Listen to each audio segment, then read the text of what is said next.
안녕, мя우예요.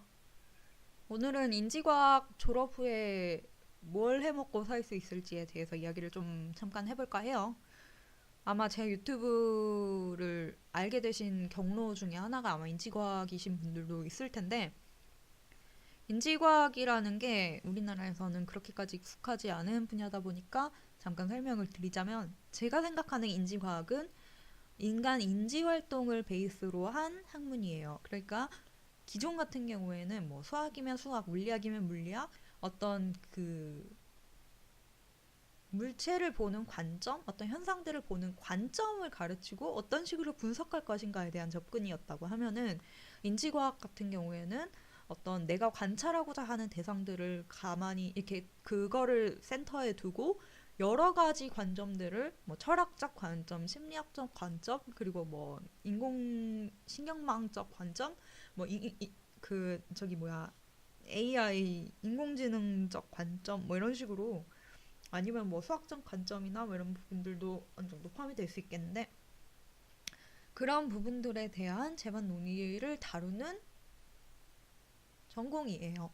그러니까 이제 그 기존의 학문이 가지고 있던 패러다임을 어느 정도 벗어나서 새로운 방식으로 어떤 문제를 해결하는 거를 보고 여러 가지 측면 그리고 융합 학문적 측면으로서 문제를 해결하려고 하는 것이 인지과학이 아마 추구하는 바가 아닐까라고 생각을 합니다. 그래서 인지과학 같은 경우에는 여러 가지 관심을 많이 가지고 있고 여러 가지 백그라운드를 가진 사람들이 많이 흘러오고요.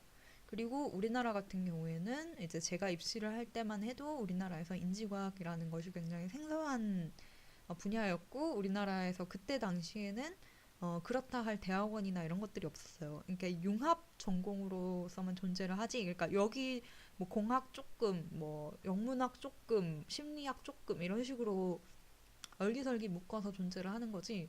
인지과학이다라고 말할 만한 전공이 없었고요. 그리고 인지과학자가 된다는 거는 굉장히 또 어려운 것 같아요.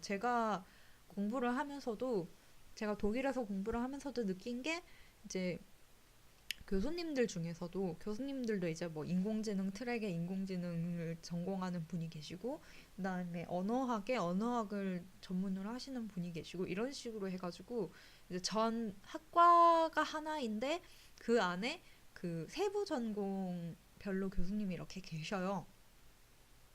근데 그런 분들 중에서도 정말로 이분은 정말 그 모든 분야들을 다 알고 있구나라는 생각이 드는 분은 그렇게까지 많지 않거든요. 그러니까 보통 자기 분야에 대해서는 굉장히 강점을 가지고 계시고 다른 분야에 대해서도 좀 어느 정도 아시는 편이지만 정말 이 사람은 정말 그 인지과학이라는 그런 학문을 새로운 그 전공으로서 이해하고 있구나라는 분은 그렇게까지 많지 않았어요. 그래서 이제 인지과학이라고 하면 이거를 한마디로 요약을 하면은 인지과학은 모든 것을 배우는 전공이고 아무것도 배우지 않는 전공이다라고 저는 그렇게 혼자 얘기를 하거든요. 그러니까 배우고 나면은 정말 많은 것들을 배워요. 그래서 우리 학교 같은 경우에는 약간 그 인지과학 하는 애들이 약간 부심이 되게 강해요. 나는 철학도 배우고 심리학도 배우고 컴공도 배우고 전부 다 배운다. 그렇기 때문에 이거는 쉽지 않은 공부고 그렇기 때문에 우리는 어려운 공부를 하고 있는 것이다 라는 그런 부심이 좀 있는데요. 근데 되게 웃긴 게 이제 다른 과 애들은 그거 해서 뭐 하냐? 아무것도 안 배우지 않느냐? 근데 저는 그게 더 맞는 말인 것 같아요. 그러니까 저희 학교 같은 경우에는 굉장히 그 세부적인 전문 분야들이 아무래도 많아서 그 중에 하나를 골라 잡아서 그걸로 좀 더 깊게 파는 게 되게 쉬운 편이에요. 그런 아주 많은 것들에 대한 통로가 열려 있고, 뭐 예를 들면 내가 머신러닝이 하고 싶어. 그럼 머신러닝 쪽으로 내가 프로젝트를 맡고 프로젝트에 참여를 하고 이런 식으로 해서 머신러닝 쪽으로 좀 더 잘 알게 될 수 있는 거고, 내가 만약에 뭐 어떤 심리학적 연구 방식에 좀 더 관심이 있다. 그럼 심리학 쪽으로 좀 더 갈 수 있는 거고, 그러니까 이렇게 뭔가 다양한 것들을 접해보고 그 중에서 내가 뭘 하고 싶은지를 알 수 있게 된다는 점은 굉장히 좋은 것 같아요. 근데 이게 약간 죽도 밥도 안 될 수가 있어. 그러니까 내가 뭔가 흥미를 가지고 나는 이게 너무 좋아. 라고 생각을 해서 그거 분야를 파견내면은 뭐든지 할 수 있는 학문인 거고, 저 같은 경우에는 가상현실이 굉장히 좋아서, 가상현실은 솔직히 말하면 가상현실은 학문은 아니지. 가상현실은 기술이죠. 기술인데 이 기술로 뭘 할 수 있느냐가 관건이긴 한데, 어쨌든 간에 우리는 뭐 이것저것 다 하니까 어쨌든 저는 가상현실이 좋아서 이제 프로그래밍 쪽으로 진로를 틀게 된 경우, 가상현실 같은 경우에는 기존하고는 약간 좀 인터랙션 방식들이 많이 달라요. 아무래도 컴퓨터는 이렇게 2D 레이아웃인데 가상현실은 3D 공간 내에서 모든 것들이 다 가능하기 때문에 이제 뭐 그런 식으로 인터랙션 같은 것도 좀 생각을 해보고, 그 다음에 프로그래밍도 좀 할 줄 알고 뭐 이런 식으로 접근을 하고 있는데, 저 같은 경우에는 어, 그리고 이제 다른 아이들을 보면은 뭐 머신러닝 쪽으로 일을 하는 애들이 되게 많고요. 그다음에 뭐 UI, UX 쪽으로 하는 경우도 있는데, 근데 저희 동네 같은 경우에, 제 도시 같은 경우에는 UI, UX를 하는 애들은 미디어 인포마틱 애들이 많아요. 미디어 컴공 쪽을 전공하는 애들이 그런 쪽으로 좀 더 강점을 갖고 있기 때문에, 이제 주로 저희 회사에서 인지과학 전공을 해가지고 들어온 애들은 프로그래밍을 하거나 아니면은 머신러닝을 하고 있습니다. 그렇고요. 그리고 이제 뭐 진짜 컴공 같은 경우에는 컴공 애들한테 밀리니까, 아무래도 뭐 인지과학 한다고 해봤자 뭐 내가 진짜 전공에 쓰는 거 아니고는 그냥 뭐 파이썬 좀 배우고 뭐 이런 게 다인데, 그런 아무래도 실무 경험이라고 할까? 지식이라고 할까? 아무래도 이런 부분 같은 경우에는 컴공 전공한 애들에 비해서 많이 밀리잖아요. 그러니까 인지과학은 약간 좀 애매한 포지션이에요. 그래서 이제 인지과학을 하겠다. 그래서 이거를 졸업하고 나서 내가 뭐를 해먹고 살아야 되나라고 어, 의문이 생긴다면은, 내가 무슨 전공을 어떻게 하고 싶은지가 굉장히 중요하고요. 그 다음에 내가 그 과정을 하는 동안 어떤 것들을 내가 해낼 수 있는지, 내가 어떤 뭐 논문을 발표한다든가, 뭐 프로젝트에 참여한다든가, 뭐 실제적인 어떤 성과를 낸다든가, 이런 부분들을 내가 어떤 것들을 해낼 수 있는가가 중요하고요. 저는 그렇게 생각을 합니다. 그러니까 되게 뭔가 뭐든지 될 수 있는데 모두 안 될 수도 있는 그런 전공인 것 같아요, 아무래도.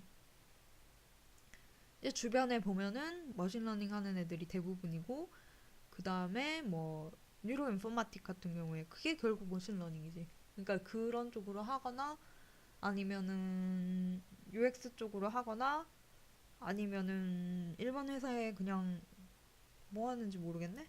그런 거 취직하는 애들도 있고, 그 다음에 계속 공부하는 애들도 많고, 그러니까 뭐 심리학 쪽으로 하는 애들은 계속 공부하는 애들도 되게 많은 것 같아요.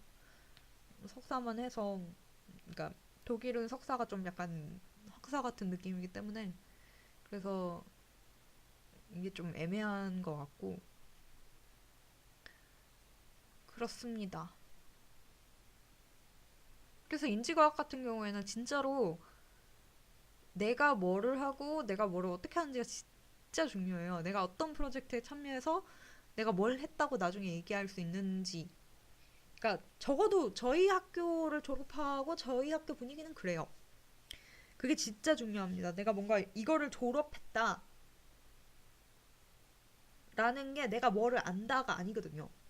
그러니까 저희 팀장 같은 경우에도 계속 하는 얘기가, 뭐 이제 컴공 전공한 애들은 뭐 백엔드면 백엔드, 뭐 프론트엔드면 프론트엔드, 서버면 서버, 뭐 이런 거 이렇게 자기가 뭔가 할 줄 아는 게 있고, 그 어떤 포커스가 있는데, 혹시 애들은 뭘 하는지 모르겠다. 그러니까 뭐가 뭘 해야, 뭐가 강점이고 뭘 잘할 수 있는지가 되게 애매하다라고 얘기를 했고, 저도 거기에 시간이 지나서 조금씩 공감을 하게 된 거거든요. 근데 아무래도 이제 뭐 인지과학을 전공했다고 했을 때 확실히 남들보다 낫다고 생각할 수 있는 부분 같은 경우에는 커뮤니케이션이 강점이 될 수가 있겠죠. 그러니까 뭐 컴공만 한 애들은 컴공에 대해서만 훨씬 더 그런 지식들이 훨씬 많이 가지고 있고, 그리고 이제 뭐 다른 분야 애들이랑 협업을 한다든가 뭔가 이렇게 그런 다른 전공에 대한 지식이 아무래도 좀 적다고 볼 수 있는데, 그러니까 이건 달리 말하면은 입 터는 거 말고는 딱히 할 게 없다는 뜻이거든요. 그러니까 자기 강점을 가지고 인지과학이라는 전공을 살려서 뭔가 커뮤니케이션이나 이런 쪽으로 포커싱을 해가지고, 그러니까 내 강점이 이제 메인 강점이 하나 정도가 있고 쓸모 있는 강점이 하나가 정도 있고, 그 다음에 내가 서브를 쓸 수 있는 강점이 있고, 그 다음에 다른 사람들이랑 커뮤니케이션 능력이 있고, 이러면은 굉장히 유익한 인재가 되지 않을까라고 생각을 해봅니다. 하지만 그냥 인지과학을 공부했다고 해서 뭔가 그 뭐 장밋빛 미래가 펼쳐지지는 않는다는 거. 그래서 인지과학을 전공합니다. 그러면 그게 뭡니까? 이러는데 졸업하고 나서도 그게 뭔지 잘 모르겠는 그런 전공자의 전공자라고 하기도 좀 애매하긴 하지만 어쨌든 뭐 졸업을 하긴 했으므로 전공자의 졸업 후에는 뭐를 할 수 있을까? 졸업 후에는 뭐든지 할 수 있지만 아무것도 할 수 없다. 그러니까 알아서 잘해봐라. 결론을 내려드리도록 하겠습니다. 하지만 뭐 인지과학도 매력이 많은 학과니까요. 매력이 많은 학과니까 그냥 뭐 적당히 잘 살면 뭐 어떻게 되지 않을까요? 전에 인지과학 동영상에 어떤 분이 여기 백수 되실 분들 많네요 적어놨더라고요. 근데 약간 그런 느낌이에요. 인지과학 되게 힙한데 정작 뭐 해야 될지 모르겠는. 그러니까 내가 뭘 해야 될지, 뭘 하고 싶은지 아는 게 굉장히 중요한 것 같아요. 그리고 실제로 그걸 해보기. 한국 같은 경우에는 뭐 학부 때나 이럴 때 뭐 연구에 참여한다든가 이런 게 좀 아무래도 어려운 편이긴 한데, 근데 독일 같은 경우에는 그렇게까지 어렵지도 않고 뭐 프로젝트 같은 것도 많이 진행이 되고 있고 학부생으로서 맡을 수 있는 것도 되게 많고 해서 어느 정도 관심 있고 내가 좋아하는 분야가 있으면은 그 관련된 일을 하고 그다음에 어느 정도 커리어를 쌓고 경력 뭔가 이렇게 이력서에 남길 만한 무언가를 하기가 그렇게까지 어렵지 않은 편이에요. 그래, 그런 기회들을 많이 잡으시길. 그리고 다들 취업과 좋은 인생을 사시기를 기원을 해봅니다. 그래, 오늘은 인지과학 졸업 후에 뭐 해먹고 사냐에 대해서 이야기를 해봤어요. 안녕.